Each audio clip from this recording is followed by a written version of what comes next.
The chipped mug felt warm in my hands, a small comfort against the persistent chill that seemed to have settled deep in my bones lately. It wasn't just the autumn air turning crisp outside the kitchen window, tinting the maple leaves in fiery reds and golds. It was something else, an internal frost spreading slowly, insidiously. I watched Daniel, my son, bustle around the kitchen, his movements quick, almost unnervingly cheerful. He was humming, a tune I didn't recognize, as he pulled things from the refrigerator, leftovers from last night's roast chicken, a carton of milk nearing its expiration date, the tub of butter I kept meaning to replace. He was making himself a sandwich, a mountain of a thing just like his father used to. That thought brought a familiar pang, sharp and sudden. Richard had been gone 5 years now, and sometimes the absence still felt like a physical blow, knocking the wind right out of me. Daniel, bless his heart, had tried to step up, especially in the beginning. He'd call every day, come over for dinner twice a week, fix the leaky faucet I couldn't manage. But lately, things felt different. Strained. He turned, holding up a bottle of water, one of those fancy imported kinds he favored, the glass gleaming under the fluorescent lights. "Water, Mom?" he asked, that familiar wide smile spreading across his face. It was a good smile, the kind that used to reach his eyes, crinkling the corners. Lately, though, it seemed practiced. Like something he put on, a mask for the world, or maybe that was just me projecting my own unease. "You should stay hydrated," he added, his voice smooth, solicitous. Too solicitous, I took the bottle, my fingers brushing his. His skin felt cool. "Thanks, sweetheart," I murmured, forcing a smile of my own. It felt stiff on my lips. I set the unopened bottle on the counter beside my mug. I wasn't thirsty, not really. The tea was enough. He finished making his sandwich, grabbed a bag of chips from the pantry, and headed towards the living room. "Going to catch the game," he called back, his mouth already full. I heard the muffled sounds of the television starting up, the low drone of commentators. Alone in the kitchen again, the silence felt heavy, pressing in. I looked at the water bottle. It sat there, innocent, unassuming, just water. Why did it feel like anything but this hyperfocus on my hydration? It had started a few weeks ago. Little comments, gentle reminders, then the offering of water bottles, always sealed, always that specific brand. "It's better for you, Mom, filtered, pure," he'd said. I thought it was sweet, initially. A bit odd, maybe, given Daniel wasn't usually one for health kicks, especially not for my health, but I'd chalked it up to him finally maturing, showing some genuine concern. But it coincided with other things. The way he'd started asking casual questions about my finances, my will. The way his wife, Cynthia, had become almost cloyingly sweet, calling me Mom, a term she'd always resisted before, her eyes scanning the house as if assessing its contents.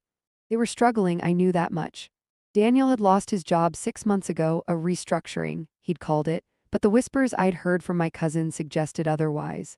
Cynthia's online boutique wasn't exactly thriving. Debt collectors had called the house looking for them twice last month, their voices polite but firm, leaving vague messages I hadn't passed on. I'd offered to help, of course, dipped into the savings Richard and I had painstakingly built, but Daniel had waved me off, pride stiffening his spine. "We're fine, Mom, really, got it under control." But the tension in his jaw, the tightness around Cynthia's mouth told a different story. They weren't fine. And his sudden, intense concern for my well-being, specifically my liquid intake, it felt wrong. A discordant note in the symphony of our strained relationship. I picked up the water bottle, turning it over in my hands. The label was crisp, the cap tightly sealed.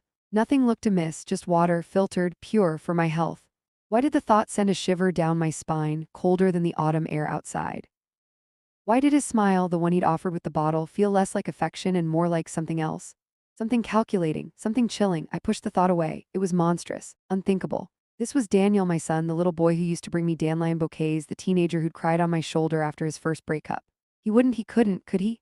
The doubt, once planted, began to sprout, sending tendrils of fear through my chest. I needed to stop this. I was letting grief and loneliness warp my perception, turning concern into suspicion. He was just being a good son, wasn't he? The unease lingered, a stubborn residue I couldn't scrub away. It clung to me through the afternoon, a low hum beneath the surface of mundane tasks. Folding laundry, dusting the mantelpiece photos, Richard smiling, younger Daniel beaming with a missing front tooth, me years ago looking impossibly hopeful. Each action felt mechanical, disconnected. My mind kept replaying the scene in the kitchen, the offered water, the practiced smile, the cool brush of his fingers. Why that brand? Why the sudden insistence? I tried to reason with myself. Maybe Cynthia had read an article about dehydration in seniors. Maybe Daniel felt guilty for leaning on me financially, even indirectly, and this was his way of showing care. These explanations felt thin, flimsy excuses stretched over a growing chasm of doubt. The turning point came later that evening, purely by chance. Or perhaps, looking back, it was fate nudging me, forcing my eyes open. Daniel and Cynthia had stayed for dinner, a tense affair filled with forced pleasantries and Cynthia's overly bright chatter about her latest online sales, mostly returns, I suspected. After they left, leaving behind a trail of awkward silence and dirty dishes, I started cleaning up. Daniel had left his worn leather briefcase near the coat rack, something he rarely did. He was usually meticulous about his belongings, especially that briefcase, a gift from Richard years ago. He must have forgotten it in his haste to follow Cynthia out after another stilted conversation about their future prospects. I picked it up, intending to put it safely in the study until he could retrieve it. It felt heavier than usual. Curiosity, sharpened by the day's lingering suspicion, gnawed at me. It wasn't locked. My fingers fumbled with the brass clasps, a tremor running through them. Was I really doing this? Snooping through my own son's briefcase? It felt like a betrayal in itself. But the image of that water bottle sitting untouched on my bedside table where I'd put it earlier flashed in my mind. I had to know. I lifted the lid. Inside, nestled amongst scattered papers, resumes, overdue bills marked final notice, a crumpled fast food wrapper was a thick, glossy folder. It wasn't business related. The logo on the front was unmistakable: Provident Life Insurance. My heart hammered against my ribs, a frantic drumbeat against the sudden, suffocating silence of the house. My hands shook as I pulled the folder out. It was a policy, my life insurance policy.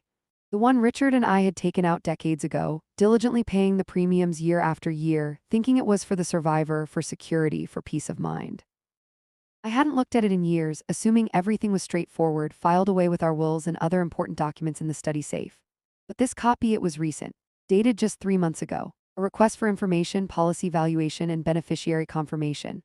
I flipped through the pages, my breath catching in my throat. Policyholder Eleanor Vance. That was me. Sum assured, a staggering amount, far more than I'd realized it had grown to over the years. Enough to solve anyone's financial problems. Enough to buy a new life. And the beneficiary, primary beneficiary, Daniel Vance, my son. Contingent Cynthia Vance, my daughter-in-law. There it was, black and white. Cold, hard print confirming the chilling suspicion that had been coiling in my gut. The recent questions about my health, the vague inquiries about the will, Cynthia's sudden affection, Daniel's strained cheerfulness, the relentless offering of pure, filtered water. It all clicked into place with horrifying clarity. It wasn't concern. It was calculation. It wasn't love. It was avarice. He wasn't trying to keep me hydrated. He was trying to expedite the payout. The water bottle on my bedside table suddenly seemed menacing, radioactive. How long had this been going on? How many bottles had I drunk, trusting, unsuspecting? Bile rose in my throat. I sank onto the bottom step of the staircase, the heavy briefcase sliding from my lap, spilling its contents, the evidence of my son's desperation and betrayal, onto the worn floral carpet. The photograph on the mantelpiece caught my eye, Daniel, age 10, grinning, holding up a slightly squashed dandelion bouquet. Tears welled, hot and stinging, blurring the image. That boy was gone. Replaced by a stranger wearing his face, carrying his name, plotting his mother's demise for money. The chill I'd felt earlier wasn't just autumn, it was the icy touch of premeditated betrayal. He thought I was frail, easily manipulated, fatting away. He thought I wouldn't notice. He thought he could smile, offer me poisoned water, and I would drink it down, oblivious. He underestimated me. He underestimated the quiet strength forged through years of love, loss, and survival. The tears stopped. A different emotion began to simmer beneath the shock and heartbreak. A cold, hard resolve. He wouldn't succeed, I wouldn't let him. The game he was playing, I was about to change the rules. Sleep was impossible that night.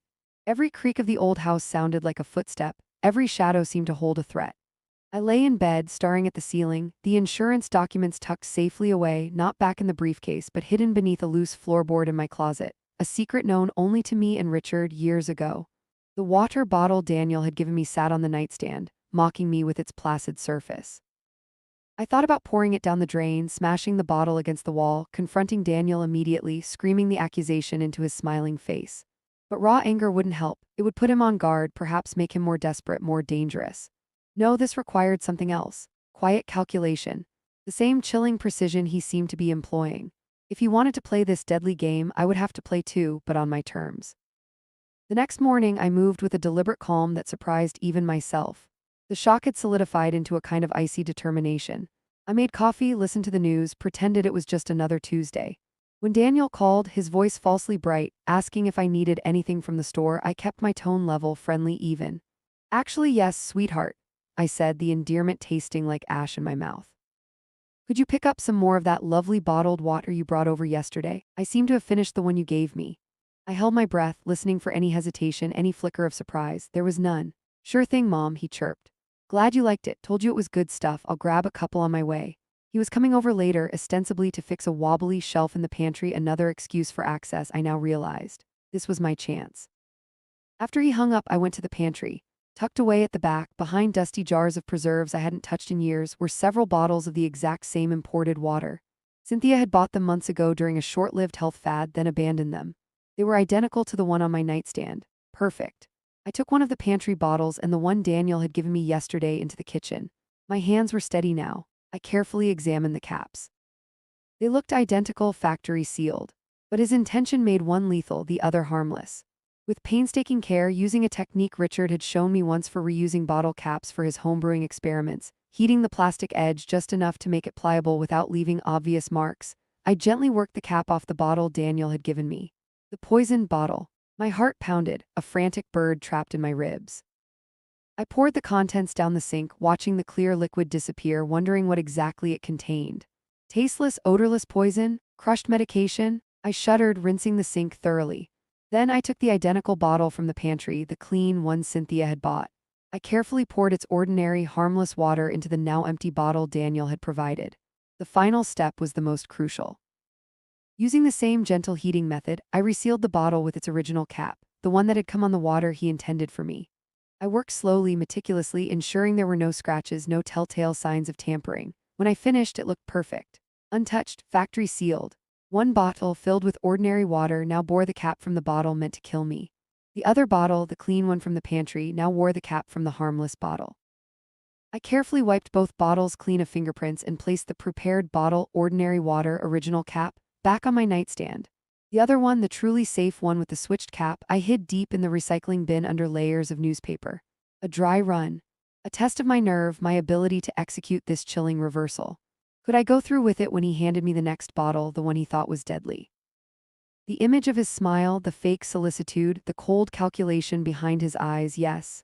Yes, I could. It wasn't about revenge, not entirely. It was about survival. It was about refusing to be a victim in my own home at the hands of my own child. He had started this. I would finish it. The doorbell rang precisely at 2 o'clock. Showtime. I opened the door, schooling my features into a welcoming, slightly frail smile. Daniel, sweetheart, right on time. He stood on the porch holding a small brown paper bag, and that smile, whiter today, brighter, almost dazzling, it made my stomach clench. Hey, Mom, he said, stepping inside, bringing a gust of cool air with him. He leaned in to kiss my cheek, a gesture that felt reptilian. I forced myself not to flinch. Got your water, he announced, pulling 2 bottles from the bag. The same brand, sealed, innocent looking. He held one out to me. Here you go, fresh off the shelf. His eyes met mine, searching, looking for what? Relief, thirst, oblivious trust. I gave him a slightly tremulous smile, the picture of grateful fragility. Oh, thank you, dear, you're so thoughtful. My hand shook genuinely this time as I reached for the bottle. This was it, the moment of truth. He watched me, his smile fixed, unwavering. I could feel the weight of his expectation, his silent urging. Drink it, Mom, just drink it. I clutched the bottle, my knuckles white. Actually, I said, my voice catching slightly, I still have the one you brought yesterday on my nightstand. Silly me, I thought I'd finished it, but I hadn't even opened it yet. Let me just grab that one first, don't want to waste it. I turned, not waiting for his reaction, and walked towards my bedroom, my legs feeling like lead. My heart was a frantic drum against my ribs. Could I do this? Could I maintain the facade? I reached the bedroom, my reflection in the dresser mirror showing a pale, strained face. I took a deep breath. Quiet strength, a leaner, quiet strength. I picked up the prepared bottle from the nightstand, the one with ordinary water but the original cap from yesterday's gift. Holding it visible, I walked back towards the living room where Daniel was waiting, pretending to examine the wobbly pantry shelf he was supposedly there to fix. See, I said, holding up the bottle. Still sealed. My memory's getting so bad. I gave a little laugh, hoping it didn't sound as hysterical as it felt. Daniel turned from the pantry, his eyes flicking to the bottle in my hand, then back to my face. Was that a flicker of confusion, annoyance, or just my imagination? His smile tightened almost imperceptibly.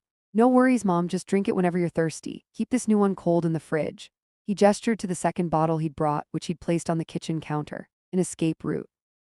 If I didn't drink the correct bottle now, he had a spare ready for the next opportunity. His persistence was terrifying. Right then, I said, forcing cheerfulness. While you tackle that shelf, I think I'll just sit down for a bit. Feeling a little tired today. I walked towards my favorite armchair, the one overlooking the garden, deliberately keeping the bottle, the one he thought was poisoned, in my hand. He went back to fiddling with the pantry shelf, the sounds of his tinkering echoing slightly in the quiet house. I sat down, the bottle cool against my palm. He wasn't watching me directly, but I could feel his awareness, his peripheral attention fixed on me. He was waiting for the twist of the cap, the glug of water being poured or drunk. The seconds stretched, thick with unspoken tension. I could feel sweat prickling my hairline. My own plan, the switch I had prepared for, seemed impossible now. How could I switch them under his nose? He brought two this time, handing me one directly, placing the other on the counter. He was adapting. My dry run hadn't accounted for this. I couldn't retrieve the hidden safe bottle from the recycling bin without raising suspicion. I couldn't switch the caps again right here. My mind raced. Think, Alina, think. Then, inspiration struck, born of desperation and a sudden vivid memory of Richard struggling with a stubborn pickle jar. "Oh, drat," I exclaimed, feigning frustration. "My hands are so stiff today, rheumatism, you know." I made a show of trying to twist the cap off the bottle he'd given me yesterday, now filled with safe water, grimacing slightly. "Daniel, darling, could you possibly give this a try? My fingers just won't cooperate." I held the bottle out to him, my expression a blend of helplessness and mild embarrassment. He hesitated for just a fraction of a second, his eyes narrowing slightly before the solicitous mask slipped back into place. "Of course, Mom," he said, wiping his hands on his jeans and walking over. He took the bottle from me. His strong fingers closed around the cap he believed sealed my fate. The irony was so thick I could barely breathe. He twisted the cap. That small click echoed in the sudden stillness of the room, louder than any gunshot. He'd broken the seal on the bottle he thought was poisoned, but which now held only harmless water. My heart leaped, but I kept my face placid, grateful. "There you go," he said, handing the open bottle back to me, his smile firmly in place. "Easy does it." "Thank you, dear," I murmured, taking it from him. Our fingers brushed again.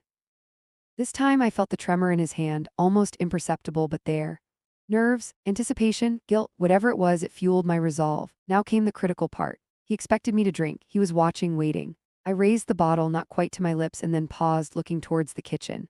"You know," I said thoughtfully, "I should probably take my afternoon pills. Silly to drink this lovely water on an empty stomach right before medication, isn't it?" I didn't wait for an answer, setting the open bottle down decisively on the small table beside my armchair. "And you look like you could use a drink yourself, working away on that shelf, all that dust." I stood up, moving towards the kitchen counter where the second bottle he'd brought, the truly fresh, unopened, untampered with bottle, sat waiting. "Why don't you have this one?" I picked it up, holding it out to him. "Go on, you bought it. Stay hydrated like you always tell me." His eyes widened almost imperceptibly. A flicker of something, confusion, suspicion, maybe even panic, crossed his face before being quickly masked by a forced casualness. He looked from the bottle in my hand to the open one sitting beside my chair, the one he just opened for me, the one he believed held the key to his inheritance. "Oh, no thanks, Mom," he stammered, taking a step back. "I'm fine, really, not thirsty." "Nonsense," I insisted, pressing the bottle towards him, my voice gentle but firm. I channeled years of motherly insistence, the tone that always got him to eat his vegetables, finish his homework. "You've been working hard, besides I have the one you opened for me right here." I gestured back towards the armchair. "Wouldn't want this fresh one to get warm. Go on, drink up. Doctor's orders, right?" I even managed a small, knowing smile. The pressure was subtle but immense. Refusing the water now, after his relentless campaign about hydration, would look suspicious. Accepting it meant, well, he didn't know what it meant, only that it wasn't the right bottle. He was trapped. His own manipulation had become his cage. He swallowed hard, his Adam's apple bobbing. "Okay, Mom," he said, his voice slightly hoarse. "Sure, thanks." He took the bottle from my hand, his fingers strangely clumsy. He avoided my gaze, focusing instead on twisting the cap. Another small click. He hesitated for a moment, staring at the open bottle as if it held some terrible secret. Which of course it didn't, it was just water. Pure, filtered, harmless water he himself had purchased minutes ago. The irony was almost unbearable. "To hydration," I said quietly, raising an imaginary glass. He flinched, then forced another smile. He lifted the bottle towards his lips, his hand shaking slightly. He took a long, slow drink. I watched him, my expression carefully neutral, but inside my heart was a chaotic storm of relief, fear, and a profound, aching sadness. He lowered the bottle, wiping his mouth with the back of his hand. "See," he said, his voice attempting lightness. "Good stuff." He took another swig, longer this time. He was trying to appear normal, nonchalant. But I saw the tension in his shoulders, the slight sheen of sweat on his forehead that hadn't been there before. He quickly finished about half the bottle, then screwed the cap back on tightly. "Right," he said, clapping his hands together with forced enthusiasm. "Back to that shelf." He turned away quickly, busying himself with the pantry again, his movements jerky, lacking their earlier confidence. I sank back into my armchair, picking up the open bottle beside me, the one he'd intended for me, the one he'd opened. I didn't drink it. I just held it, the cool glass a stark contrast to the turmoil inside me. I had done it. I had deflected his attempt, turned his weapon back on him, not with poison but with simple, unadulterated truth. He had drunk ordinary water, believing perhaps for a split second that I had somehow switched them, that he was drinking the poison. The fear I saw in his eyes during that moment was validation enough. But what now? This wasn't over. He would try again. This first failure might make him more cautious or more desperate. I looked at the water in my hand. My reflection shimmered on the surface. I saw the lines etched around my eyes, the threads of silver in my hair, the quiet resolve hardening my gaze. He didn't know who he was dealing with. He didn't know the depths of a mother's love or the ferocity of her will to survive when that love was so cruelly betrayed. Daniel finished his repairs on the pantry shelf with surprising speed. He seemed eager to leave, his earlier solicitousness replaced by a curt, distracted manner. He barely met my eyes as he gathered his briefcase, the one I'd carefully repacked, minus the insurance folder, and headed for the door. "Okay, Mom, shelf's solid now," he mumbled, his hand already on the doorknob. "Gotta run. Cynthia's expecting me." "All right, dear," I said softly, remaining seated. I didn't offer him the rest of the water he'd opened. It sat on the counter, a silent testament to his failed attempt. "Drive safely?" He nodded, a quick, jerky movement, and was gone, pulling the door shut a little too forcefully behind him. The silence that descended felt different this time, not heavy but charged. The immediate danger had passed, but the war had just begun. I picked up the bottle he had opened for me, the one with the safe water, the one he thought was lethal, and carried it into the kitchen. I poured it down the sink just as I had the contents of the first bottle. Watching it drain away felt symbolic, like washing away his immediate intent, though I knew the poison of his betrayal remained. I spent the rest of the day in a state of heightened awareness. Every phone call made me jump, every car passing outside drew my attention. Was he watching the house? Would Cynthia call, feigning concern, trying to gauge my condition? The call came around dinner time, but it wasn't Cynthia. It was Daniel. His voice was strained tight. "Mom, you feeling okay?" The question hung in the air, thick with unspoken meaning. He wasn't asking about my general health, he was asking if the water had taken effect. "I'm fine, sweetheart," I replied, keeping my voice steady, deliberately placid. "Just finished my soup. Why do you ask?" There was a pause. I could almost hear the frantic calculations whirring in his head. Why wasn't I sick? Why wasn't I reporting dizziness, nausea, anything? "Oh, no reason," he stammered. Just checking in. You sounded a little tired earlier, that's all. Just a bit weary, dear. Old bones, you know." I allowed a sigh into my voice, playing the part he expected. "Nothing a good night's sleep won't fix." "Right, sleep, good idea," he said quickly. "Well, glad you're okay. I'll talk to you tomorrow." He hung up before I could reply. The conversation left me chilled. His confusion was palpable. He didn't understand why his plan hadn't worked. Would he suspect a switch? Unlikely. He thought me frail, unsuspecting, easily fooled by his charming facade. More likely, he'd assume the dosage was wrong, or that it required more time, or perhaps that the substance itself was faulty. Which meant he would undoubtedly try again. The thought was exhausting, terrifying. Living under this constant threat, scrutinizing every gesture, every word, every gift, it was no way to live. But what was the alternative? Going to the police seemed impossible. What proof did I have? An insurance policy with his name on it, circumstantial at best. My word against his, he was my son. They'd see a grieving widow, perhaps lonely, perhaps paranoid, making wild accusations against her caring child. I could picture the sympathetic but dismissive looks. No, the police were not an option, not yet. I needed something more concrete, something undeniable, or I needed to make him stop. Permanently. The next few days passed in a haze of watchful waiting. Daniel called daily, his check-ins becoming increasingly frequent, laced with an undercurrent of frustrated anxiety. Cynthia sent overly sweet text messages filled with emojis and inquiries about my health. I maintained my facade of gentle frailty, offering vague complaints about fatigue or minor aches, just enough to keep him guessing, perhaps hopping, but never enough to confirm his ghastly expectations. He didn't bring any more water bottles. Perhaps my insistence that he drink the second one himself had spooked him, made him reconsider his method. Or perhaps he was planning something different. I found myself checking the seals on milk cartons, sniffing food before I ate it, locking my bedroom door at night, something I hadn't done since Richard passed. The house, my sanctuary, began to feel like a prison haunted by the ghost of my son's love, murdered by his greed. The tension was becoming unbearable. I needed a way out. I thought again about the insurance policy hidden beneath the floorboard. It was the motive, but I needed proof of intent of action. How could I get that without putting myself in further danger? Then I remembered something else from Daniel's briefcase, something I'd almost dismissed, a small, sleek digital voice recorder. It had been tucked into a side pocket, looking innocuous. At the time, I'd assumed it was for dictating notes for his job search. But now, what if he'd bought it for another reason? What if he'd planned to record something? A confession, perhaps, elicited under duress or manipulation? Or maybe I could use it. The idea took root, growing alongside my fear and resolve. If I could get him to talk, to admit something, anything about the insurance, about his financial desperation, about his intentions, it could be the leverage I needed. Not necessarily for the police, but for myself, for control, for stopping this nightmare. It was risky, terribly risky. He was wary now, confused. Getting him to incriminate himself would require careful manipulation, playing on his frustration, his ego, his desperation. It meant walking a tightrope, feigning vulnerability while setting a trap. Could I do it? Could I manipulate my own son, knowing the potential consequences? I looked again at Richard's photo on the mantelpiece, his kind eyes seeming to hold a silent question. What would he have done? Richard, ever the pragmatist, the protector, he would have told me to survive. He would have told me to be smart, be strong. He would have told me to protect what was ours. The decision settled within me, cold and heavy but firm. I would get the recorder, I would set the stage, and I would get Daniel to reveal himself. The next time he called, I let the weariness in my voice deepen, adding a tremor of anxiety. Daniel, oh, thank goodness you called. I haven't been feeling quite right all day. His response was immediate, a sudden alertness sharpening his tone. Not feeling right? What's wrong, Mom? What kind of not right? The eagerness was barely concealed. He thought this was it, finally. Oh, I don't know, I sighed, letting my voice waver. Just dizzy spells and a bit nauseous. Probably just something I ate, or maybe it's my blood pressure again. I hate bothering Dr. Adams. I let the sentence hang, planting the seed.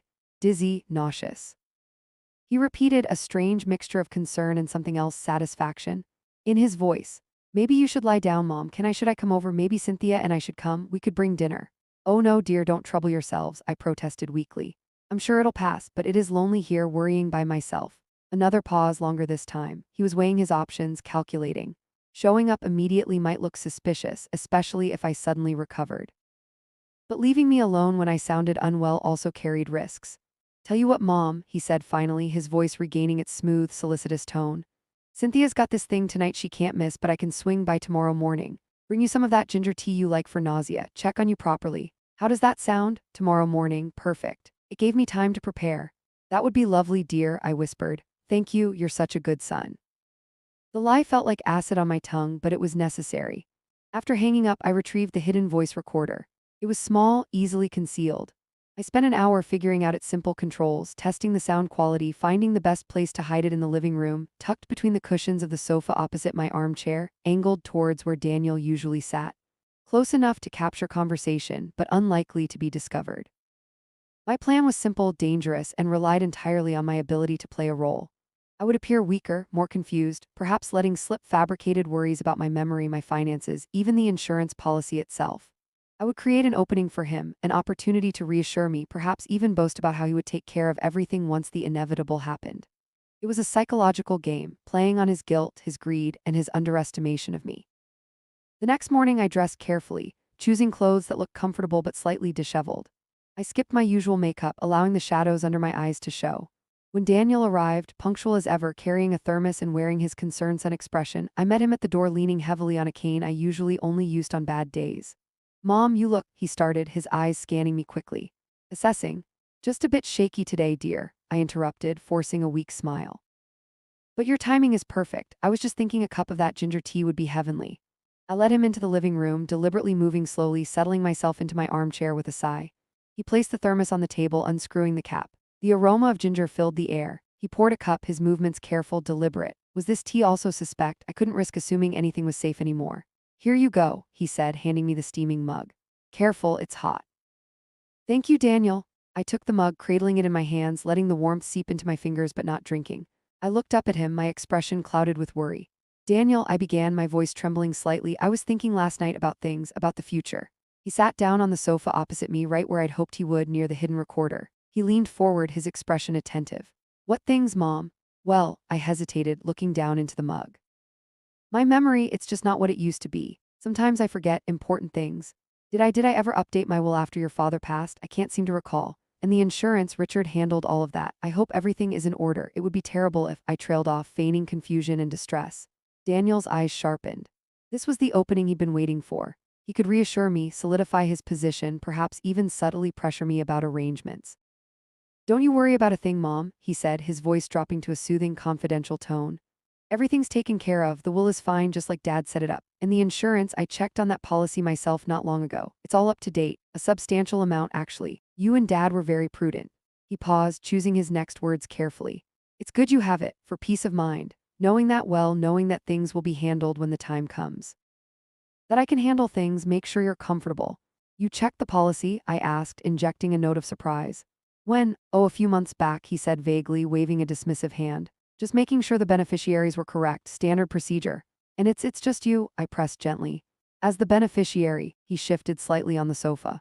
"Well, yes, primarily, Dad set it up that way. Cynthia's listed as contingent, just in case. Just in case something happened to him before he could collect on my death." The implication hung heavy in the air. "It's a lot of money, Daniel," I whispered, looking directly at him now, letting him see the manufactured fear in my eyes. "A life-changing amount for someone." His gaze flickered. He knew exactly what I meant. He leaned forward again, lowering his voice further. "Mom, please don't upset yourself. It's just a safety net. Something for the future. Cynthia and I have been struggling a bit. This provides security." Knowing that eventually, he stopped, perhaps realizing he was saying too much. "Eventually what, Daniel?" I prompted, my voice barely audible. He swallowed. "Eventually," he continued, his voice hardening slightly, losing some of its fake softness, "things will be easier for everyone. You won't have to worry about maintaining this big house or bills or anything. I'll take care of it all. That's what the insurance is for. It's a fallback, a solution." A solution. The word echoed the cold calculation I'd seen in the policy documents. A solution to his problems, paved with my demise. He saw the insurance not as a safety net for loss, but as a winning lottery ticket he was desperate to cash in. "But I feel fine now, Daniel," I said, playing my trump card of feigned naivete. "A bit shaky today, yes, but my health is generally good. Dr. Adams said so at my last checkup. This insurance, it might not be needed for years and years." His smile tightened again, the mask slipping. A flash of impatience, of frustration crossed his face before he smoothed it away. "Of course, Mom, years and years," he repeated, the words lacking conviction. "But life is unpredictable, isn't it? Accidents happen, illnesses can come on suddenly." He leaned closer, his eyes boring into mine. "That's why it's good to be prepared. Good to know there's a plan in place, a substantial plan." He emphasized the word substantial. He was practically boasting now, caught up in the fantasy of his future wealth, reassured by my apparent frailty and confusion. He thought he was manipulating me, calming my fears while subtly reminding me of the payout awaiting him. He had no idea he was talking directly into a microphone, recording his own thinly veiled intentions, his chilling focus on the insurance money tied directly to my mortality. I just had to keep him talking. "So you think it's enough?" I asked, wide-eyed. "Enough to solve your problems?" He smirked, a fleeting expression of smug confidence. "Let's just say," he said, leaning back slightly, "it would solve everything, Mom, everything." The recorder, nestled silently between the cushions, captured it all. His words, his tone, the naked greed barely concealed beneath the veneer of filial concern. I had it. After Daniel left, promising to call later and urging me again to rest, the adrenaline that had sustained me drained away, leaving me trembling. I waited until I was sure his car was gone, then retrieved the recorder from the sofa cushion. My hands shook as I rewound the tiny digital file and pressed play. His voice filled the quiet room, smooth, confident, chillingly reasonable as he spoke of wills, beneficiaries, and substantial amounts. And then the final words. "Let's just say it would solve everything, Mom, everything." Hearing it played back, stripped of his physical presence, his practiced smile, the naked calculation in his tone was even more horrifying. It was proof. Not definitive proof of attempted murder, perhaps, but proof of motive, of intense financial pressure, of his unnerving focus on the insurance payout linked to my demise. Proof that his concern was a lie. It wasn't enough for the police, not yet. But it was enough for me.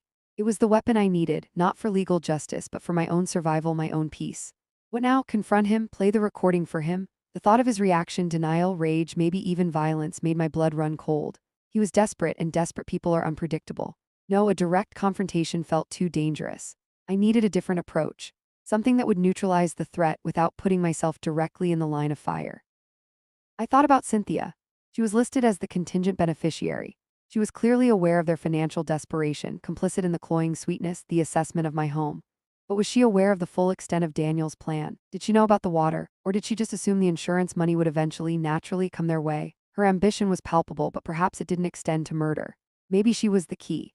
If she knew what Daniel had tried, what he was planning. Would her own self-preservation kick in? Would the fear of being implicated, of losing everything if his plot was exposed, outweigh her desire for the money? It was a gamble. She could be just as ruthless as he was. Or she could react with fear, anger, possibly even turning on Daniel to save herself. I decided to risk it. I needed to sow seeds of doubt, of fear in her mind. I wouldn't reveal everything I knew, certainly not the recording, not yet. Just enough to make her question Daniel, to make her understand the danger he was courting, the danger he was pulling her into. I waited 2 days, letting the silence stretch, forcing Daniel's anxiety to build. I didn't answer his calls immediately, letting them go to voicemail before calling back hours later, sounding weaker each time. Then I called Cynthia. Cynthia, dear, I began, injecting a note of weary confusion into my voice. Could you possibly pop over for a cup of tea sometime today? There's something I wanted to ask you about, privately. The privately was key. She agreed immediately, her voice sharp with curiosity. Of course, Alina, is everything all right? You sound tired. Just a few things on my mind, dear, I murmured. I'll see you around 3. When she arrived, dressed impeccably as always, her eyes swept the living room, likely looking for signs of illness or decline. I offered her tea, which she accepted, perching delicately on the edge of the sofa where Daniel had sat. I let the silence build for a moment, stirring my own tea slowly. Cynthia, I said finally, keeping my voice low, confidential. I know things have been difficult for you and Daniel lately, financially. She stiffened slightly, her smile becoming brittle. We're managing, Alina, really. I know Daniel worries, I continued, ignoring her protest. He worries a lot about the future, about security. I paused, looking directly at her. He mentioned the life insurance policy to me the other day. Cynthia's eyes widened almost imperceptibly. He did. Yes, he seemed very focused on it, on the amount, on when it might pay out. I let the words hang in the air, her teacup rattled slightly as she placed it back on the saucer.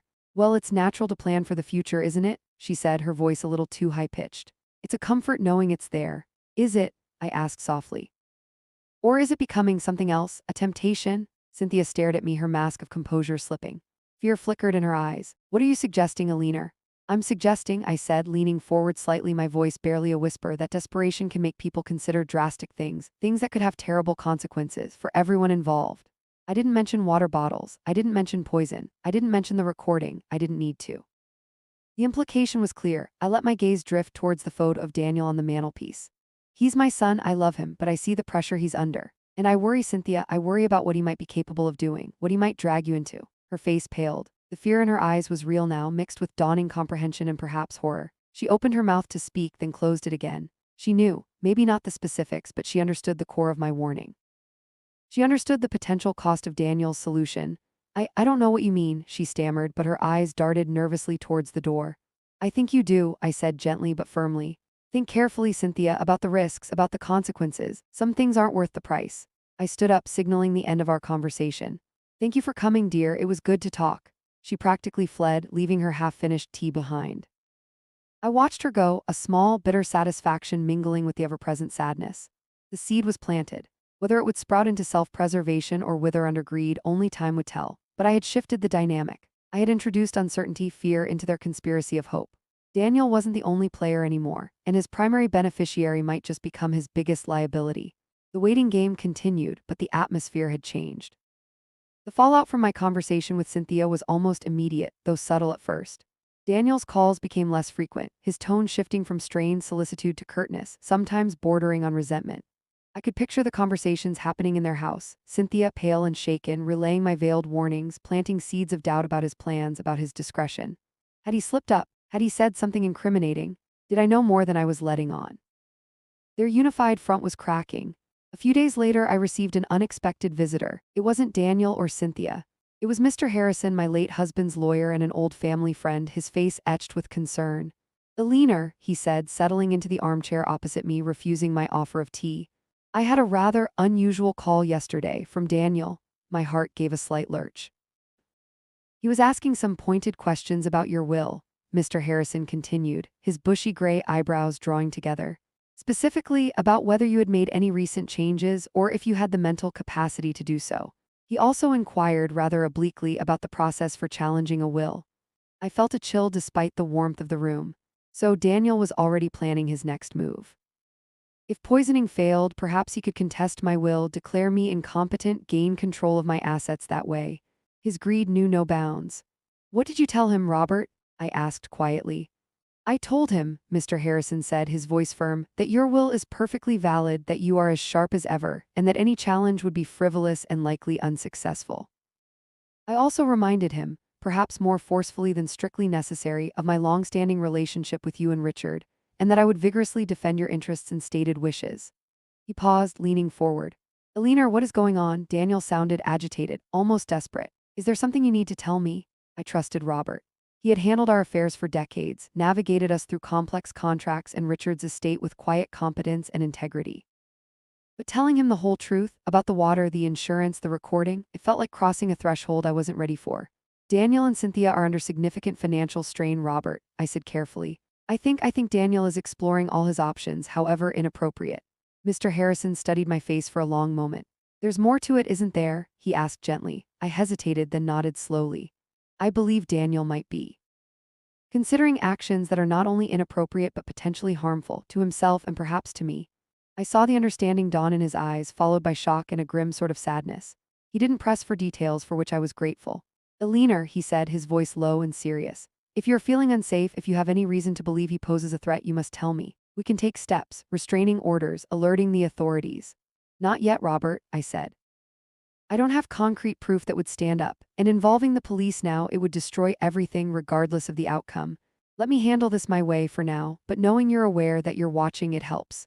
All right, Eleanor, he sighed, scrubbing a hand over his face. But promise me you'll call immediately if anything changes, if you feel threatened. I promise. His visit, while unsettling, was also empowering.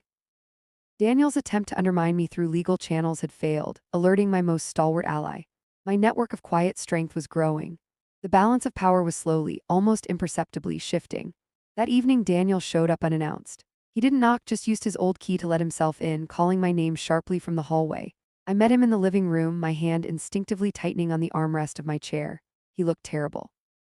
His eyes were bloodshot, his clothes rumpled, his usual mask of charm completely gone, replaced by raw frustration and suspicion. What did you say to Cynthia? He demanded, his voice tight with anger. What have you been telling people? I have no idea what you mean, Daniel, I replied calmly, meeting his furious gaze without flinching. Cynthia came for tea. We chatted. Chatted? He scoffed, taking a step closer. I could smell stale coffee and anxiety on his breath. She came home white as a sheet, asking questions. Questions about the insurance, about what I was planning. And Harrison called me today, practically threatening me. What game are you playing, Mom? The only game I'm playing, Daniel, is the one where I try to live my life peacefully, I said, my voice dangerously quiet. Something that's become increasingly difficult lately. He stared at me, his jaw working. He was searching my face, trying to gauge how much I knew, how much I suspected. The uncertainty was eating away at him. I don't know what Cynthia told you, he said, his voice dropping, trying a different tactic, perhaps false conciliation. But she gets anxious, you know how she is, and Harrison, he's just an old busybody. Mr. Harrison is my lawyer and my friend, I stated flatly, and Cynthia seemed genuinely frightened. I let that sink in. Frightened of what, Daniel? What could possibly frighten her so much? He recoiled as if struck. He opened his mouth, then closed it again, speechless. He saw it then, I think. He saw that I wasn't the frail, oblivious mother he'd counted on. He saw the steel beneath the surface. He didn't know about the switched water bottle, he didn't know about the recording, but he knew instinctively that I was no longer an easy target. He knew the ground had shifted beneath his feet. I just came to check on you, he mumbled, his anger deflating into a sullen confusion. He looked around the room at the familiar furniture, the photos on the mantelpiece, as if seeing it all for the first time or perhaps the last. You seem fine. I am fine, Daniel, I said, more fine than you know. He lingered for another moment, a whirlwind of unexpressed emotions warring on his face, anger, fear, resentment, perhaps even a flicker of shame. Then, without another word, he turned and left, pulling the door shut quietly behind him this time. I listened to his footsteps fading down the path, the sound of his car starting and driving away. I didn't feel relief, not exactly, but I felt a measure of control I hadn't felt before. The confrontation hadn't been explosive, but it had been decisive. He knew I suspected. He knew I wasn't passive. He knew his plans, whatever they were, had become infinitely more complicated, more dangerous for him. The fear I had planted in Cynthia's mind had clearly taken root, creating a rift between them. His attempt to manipulate the legal system had backfired. He was cornered, exposed, not by evidence, but by the quiet strength he had so foolishly underestimated. The question now was, what would he do next? The days following the confrontation settled into a tense, watchful quiet. Daniel didn't call. Cynthia didn't text. The silence from their end was profound, heavy with unspoken recriminations and fear. It was the silence of a conspiracy fracturing under pressure. I didn't reach out either. I used the time to solidify my position both mentally and practically. I met with Robert Harrison again, this time giving him a more detailed, though still carefully curated account of Daniel's behavior, the excessive focus on the insurance, the veiled threats disguised as concern, the incident with the water bottle, though I omitted the switch, simply stating my suspicions had led me not to drink it, and my conversation with Cynthia. I didn't mention the recording yet, that remained my ace in the hole, my ultimate leverage if needed. Robert listened grimly, taking notes. He advised me to change the locks, which I did immediately. He also suggested installing a simple security system, something discreet but effective. We discussed revising my will not to disinherit Daniel entirely. That felt too much like his own callousness reflected back. But to restructure things, perhaps putting his share into a tightly controlled trust, managed by a third party, ensuring the money couldn't be accessed irresponsibly or used to fund destructive impulses. We also added specific clauses reinforcing my soundness of mind at the time of signing, witnessed by Robert and his paralegal, making any future challenge by Daniel even more difficult. Taking these concrete steps felt empowering. I was no longer just reacting, I was actively fortifying my defenses, reclaiming control over my life and my legacy. The fear hadn't vanished entirely, but it was now tempered by a growing sense of agency. One rainy afternoon, about a week after my last encounter with Daniel, Cynthia showed up on my doorstep. She looked utterly drained, her usual impeccable grooming replaced by a harried, almost frantic energy. She hadn't called first. She clutched her handbag like a shield. "Eleanor," she said, her voice brittle. "Can I come in, please?" I hesitated for only a moment before stepping aside. She rushed past me into the living room, packing back and forth like a caged animal. "He's obsessed, Eleanor," she burst out, tears welling in her eyes. "Completely obsessed. The money, the insurance, it's all he talks about, thinks about. He blames me now, says I ruined everything by talking to you, by getting scared." "Scared of what, Cynthia?" I asked quietly, keeping my distance. "Of him," she cried, whirling around to face me. "Of what he was planning, what he did. He told me not everything, but enough. About the water, trying to make it look natural." "God, Eleanor, I didn't know, not really. I knew he was desperate, I knew he resented you still being here, but I didn't think he'd actually do something." Her confession tumbled out, a torrent of fear, guilt, and self-preservation. She claimed ignorance of the specific plan, painting herself as a victim of Daniel's manipulation, blinded by love and financial stress. I didn't entirely believe her, her complicity felt deeper than she admitted, but her terror seemed genuine. The terror of being tied to a man capable of such cold-blooded betrayal, the terror of potential consequences. "He's talking about leaving," she whispered, wrapping her arms around herself. "Taking whatever cash we have left and just disappearing. He thinks you're going to the police, that Harrison is building a case." "And what do you want, Cynthia?" I asked, my voice even. "Do you want me to go to the police? Do you want him stopped?" She stared at me, her eyes wide with conflict. Reporting Daniel meant financial ruin, public disgrace, potential charges for herself as an accessory, even if unwitting. But letting him disappear meant living forever with the knowledge of what he'd done, perhaps even looking over her shoulder. I don't know," she sobbed. "I just want it to stop. I want things to go back to how they were." "Things can never go back to how they were, Cynthia," I said gently but firmly. "The innocence, the trust, the family unit, all shattered. But maybe things can move forward differently." I thought quickly. Her fear was my opportunity. An opportunity to end this without involving the authorities directly, to protect myself while offering them a path away from utter destruction, albeit a costly one. "There might be a way," I said slowly. "A way for Daniel to walk away, for you both to start over somewhere else without this hanging over your heads. But it requires conditions." Cynthia looked up, hope warring with suspicion in her eyes. "What conditions?" "First," I stated, my voice hardening, "Daniel signs over his rights as beneficiary to the insurance policy. Immediately, irrevocably, it gets assigned to a charity of my choosing." Her eyes widened. The primary motivation for his actions removed. "Second, he signs a legal document, drafted by Mr. Harrison, acknowledging his financial difficulties and stating he has no claim whatsoever on my estate, now or in the future, beyond whatever token amount I choose to leave him in trust. It will explicitly state his agreement is voluntary and made under no duress to prevent future challenges." "He'll never agree," Cynthia breathed. "He's obsessed with that money." "He will agree," I said confidently, "because the alternative is facing the consequences of his actions. Consequences I have the power to initiate." I paused, letting the weight of my unspoken threat settle. "And third, you both leave, move away. Start fresh somewhere I don't have to worry about him showing up on my doorstep again. I will provide a small, one-time sum enough for relocation and a few months' rent, nothing more, contingent on the first two conditions being met and verified by Mr. Harrison." It was a harsh bargain, stripping them of their anticipated windfall, severing ties, demanding exile. But it offered them a way out, a chance to escape the implosion of Daniel's scheme without facing prison. It offered me safety and peace of mind. Cynthia stared at me, calculating, weighing the offer against the terrifying alternative. The greed that had fueled her complicity warred with the raw fear that now consumed her. "I'll talk to him," she said finally, her voice barely a whisper. "I'll make him see sense, it's the only way." She left soon after, looking less frantic but more resolute. I didn't know if she would succeed, if Daniel's pride and desperation would allow him to accept such terms.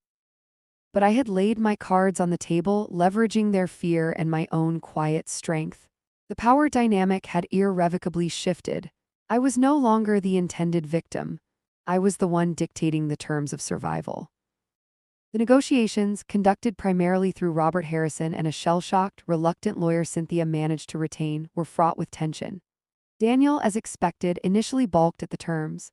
There were angry phone calls relayed through the attorneys, accusations of coercion, blustering threats that quickly fizzled out under Robert's calm, firm reiteration of the alternative: potential criminal investigation. Cynthia, apparently terrified of the abyss Daniel had led them to, seemed to be the driving force pushing him towards acceptance. The fear I had instilled in her was proving more potent than Daniel's greed. Finally, after nearly 2 weeks of stressful back and forth, they agreed. I sat in Robert's office, the atmosphere somber but resolute, as he presented the finalized documents. The waiver of beneficiary rights on the insurance policy, assigning it to a local children's hospital Richard had always supported. The legal agreement relinquishing all claims on my estate, acknowledging his dire financial straits as the sole motivation for any misunderstandings. It was all there, signed by Daniel, his signature looking shaky, almost illegible. Witnessed. Notarized. Irreversible. Robert slid another document across the desk. A cashier's check for the agreed-upon relocation sum. Small, almost insulting compared to the fortune Daniel had hoped for, but enough for a bus ticket and a cheap apartment deposit somewhere far away. "It's done, Alina," Robert said quietly, his expression a mixture of relief and sadness. "They pick this up tomorrow morning. Their lawyer advised they leave town immediately afterward." A profound wave of exhaustion washed over me, so immense it felt physical. It was over. The threat was neutralized. The long nightmare was ending. I hadn't pursued vengeance, not in the traditional sense. Daniel wouldn't face prison, wouldn't have his face plastered across the news. But he wouldn't get the blood money he craved either. He would live with the knowledge of what he'd done, with the failure of his plan, stripped of his inheritance, exiled from his home, forever marked by his betrayal. And Cynthia would live with her choices, her complicity, her fear. Perhaps that was justice enough. The next day, I watched from my living room window as a nondescript moving van pulled up to Daniel and Cynthia's rented house down the street. It wasn't large, they didn't have much worth taking. They loaded it quickly, furtively, avoiding eye contact with the few neighbors who peeked out curiously. I saw Daniel glance towards my house once, his face unreadable from this distance, before climbing into the passenger seat of their old car. Cynthia got behind the wheel. And then they were gone. Driving out of the neighborhood, out of my life. There was no sense of triumph, only a vast, hollow ache. The son I had raised, the boy who gave me dandelions, was gone long before that car disappeared around the corner. The man who remained was a stranger, poisoned by greed and desperation. I walked through my house, the silence feeling different now. Not tense, not watchful, but empty. The changed locks felt secure, the new security system offered a semblance of peace. But the space Daniel had occupied, not just physically but emotionally, felt like a phantom limb, still aching even after amputation. I went to the mantelpiece and picked up the photo of young Daniel with the dandelions. I looked at it for a long time, tracing the outline of his smiling face. Then, gently, I placed it face down. It was time to start healing, to reclaim my home, my life, from the shadows of betrayal. I still had the recording, tucked away with the insurance documents beneath the floorboard. My ultimate insurance policy, perhaps, proof held in reserve should Daniel ever resurface, ever pose a threat again. But I hoped I would never need it. I hoped the price he paid, the loss of family, fortune, and face, would be enough. That evening I sat in my armchair, sipping tea, my own tea, made with water from my own tap, and watched the sunset paint the sky in hues of orange and purple. It was bittersweet. The beauty of the world outside contrasted with the ugliness I had faced within my own family. I had survived, I had protected myself. I had found a strength I didn't know I possessed, a quiet resilience forged in the crucible of betrayal. It wasn't the life I had envisioned in my later years, but it was my life nonetheless. And I would live it, on my own terms, empowered not by vengeance, but by the quiet, unyielding strength of survival. The chill in my bones was finally beginning to recede, replaced by the first tentative warmth of a hard-won peace.